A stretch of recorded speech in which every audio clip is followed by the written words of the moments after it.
সবচেয়ে বেশি ভালোবাসার প্রয়োজন বৃদ্ধ বয়সে, যখন ভাঁজ পড়া চামড়ায় শরীরে কোনো শক্তি থাকবে না, চেহারার বয়সের ছাপ পড়বে, চোখের নিচে ছানি পড়ে যাবে, যখন চাইলেও একা পথ চলতে পারবো না, হাতের মুঠোয় নির্ভরতার একটা হাত লাগবে। তখন বিষণ্ণতা, একাকিত্ব, ক্লান্তি, অবসাদ শরীরে যখন নানা রোগ চেপে বসবে, তখন গল্প করার জন্য একান্তই নিজের একটা মানুষ লাগবে। একটু আদর, একটু খেয়াল, একটু যত্ন রাখার আপন একটা মানুষ লাগবেই।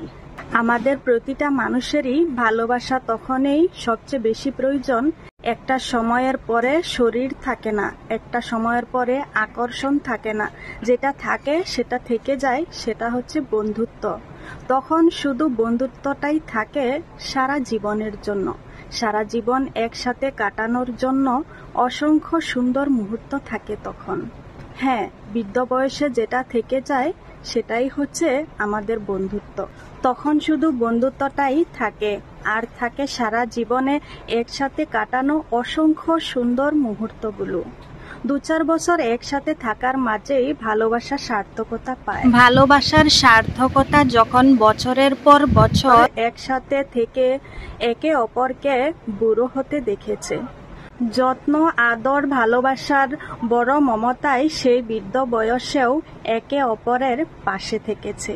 সত্যিকারের ভালোবাসা সেখানেই। এই যে বললাম, সবচেয়ে বেশি ভালোবাসার প্রয়োজন হয় বৃদ্ধ বয়সে, যখন ভাঁজ পড়া চামড়ায় শরীরে শক্তি কমে আসবে, চেহারার বয়সের ছাপ পড়ে যাবে, চোখের নিচে ছানি পড়ে যাবে, যখন চাইলেও একা পথ চলতে পারবো না, তখনই প্রয়োজন হাতের মুঠোয় নির্ভরতার একটি হাত। বিষণ্ণতা, একাকিত্ব, ক্লান্তি, অবসাদ শরীরে যখন নানা রোগ চেপে বসবে, তখনই প্রয়োজন গল্প করার একান্তই নিজের একটি মানুষ। তখনই একটু আদরের প্রয়োজন হয়, তখনই একটু যত্ন আর খেয়াল রাখার একটা আপন মানুষের প্রয়োজন। ভালোবাসাটা তো তখনই সবচেয়ে বেশি প্রয়োজন। আর এই বয়স পর্যন্ত যে ভালোবাসাটা টিকে যায়, সেই ভালোবাসাটাই সত্যিকারের ভালোবাসা, সেই ভালোবাসাই সৌন্দর্যের ভালোবাসা।